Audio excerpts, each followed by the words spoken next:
first thing to say is that we think exceptional companies are pretty rare. For us, they need two key ingredients. The first is to be able to generate very high economic returns sustainably for a long time, and they will be born out of a strong competitive advantage and really good management teams that help enhance or sustain that moat through good capital discipline. But that's only one part of the jigsaw. The other key ingredient is these companies need to face into long-term structural growth trends. That gives management teams the oxygen to reinvest those high returns consistently to unlock the magic of compounding over the long term. We assess each company through what we call our wealth creation pillar framework, and we assess them over the 4 pillars of competitive advantage, capital allocation, pathways to growth, and cash flow predictability. And for us, for a company to be exceptional in our framework, it needs to be strong across all 4 of those pillars.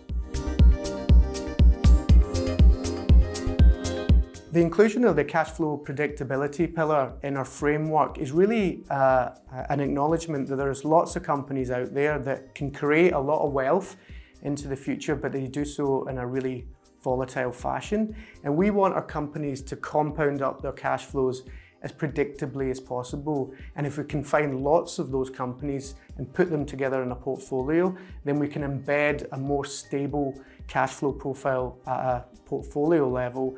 And that should ultimately translate into a more stable NAV journey over the long term.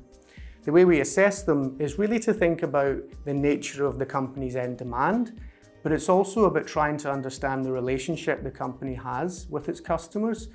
Is it an ongoing relationship? And is the perception of value much more than just simply price? The insistence of looking at this cash flow predictability pillar and demanding that our companies score well on this, as well as the other 3 wealth creation pillars, gives ourselves the best shot of embedding those stable long-term cash flows at the portfolio level. Well, quality growth is a broad church, and it disguises lots of different styles and ultimately lots of different outcomes.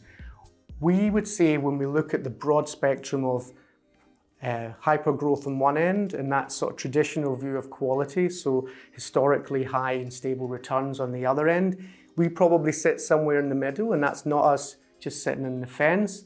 That's us genuinely where we see the sweet spot for long-term shareholder value growth. And the reason for that is that we need our companies to have those high, good quality characteristics, those sustainably high returns, but they also need the oxygen of long-term structural growth with which to continually reinvest and create incremental shareholder value year in, year out for a very long time. We will never buy quality without that long-term growth facing into. Quality traps for us are just as dangerous as value traps.